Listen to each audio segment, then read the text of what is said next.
تار اور کھمبے ختم، اب بجلی ملے گی بغیر تاروں کی۔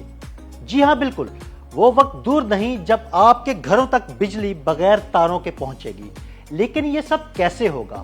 آئیے حقائق سے پردہ اٹھاتے ہیں۔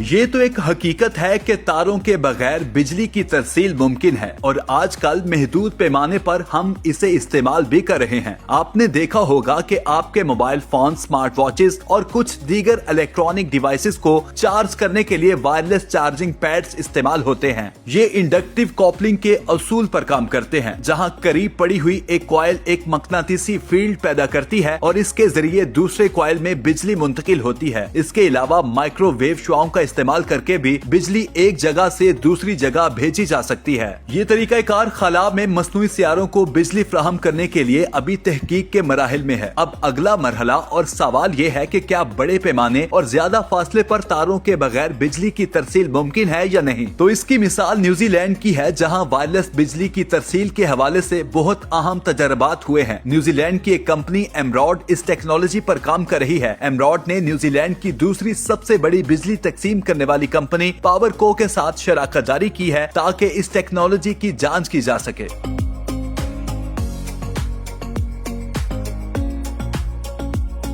ایمراڈ نے ایک ایسا نظام تیار کیا ہے جو بجلی کو تاروں کے بغیر ایک جگہ سے دوسری جگہ بھیج سکتا ہے۔ یہ نظام مائکرو ویو شعاؤں یعنی مائکرو ویو بیمز کو استعمال کرتا ہے۔ اس نظام کے مین اجزاء اور ان کا کام کرنے کا طریقہ کار کچھ یوں ہے کہ ٹرانسمیٹنگ اینٹینا بجلی کو مائکرو ویو کی توانائی میں تبدیل کرتا ہے، پھر مائکرو ویو بیم ایک سیدھی لائن میں سفر کرتی ہے۔ یہ توانائی کو بہت کم نقصان کے ساتھ ایک پوائنٹ سے دوسرے پوائنٹ تک منتقل کرتی ہے۔ دوسرے سرے پر ایک خاص ریسیور ہوتا ہے جو ان مائکرو ویو شعاؤں کو دوبارہ بجلی میں تبدیل کر دیتا ہے۔ ابھی تک اس ٹیکنالوجی کو استعمال کرتے ہوئے ایمراڈ نے کامیابی سے انڈور ماحول میں چھوٹے پیمانے پر وائرلیس بجلی منتقل کرنے کا مظاہرہ کیا ہے، لیکن وسیع پیمانے اور لمبے فاصلوں کے لیے فی الوقت ریسرچ اور ڈیولپمنٹ پر کام جاری ہے، اور ابھی تک کی ڈیولپمنٹس کے مطابق بڑے پیمانے پر اور زیادہ فاصلوں جیسے ایک شہر سے دوسرے شہر یا ایک ملک سے دوسرے ملک تک وائرلیس بجلی کی ترسیل کرنا ابھی تک عملی طور پر ممکن نہیں ہے، جس کی چند بڑی وجوہات جیسے کہ وائرلیس بجلی کی ترسیل میں زیادہ فاصلے پر بہت زیادہ توانائی ضائع ہو جاتی ہے، جبکہ مائکرو ویو کی زیادہ طاقت والی شعاعیں یا ہائی فریکوینسی والی مقناطیسی فیلڈز انسانوں اور ماحول کے لیے خطرناک ہو سکتی ہیں۔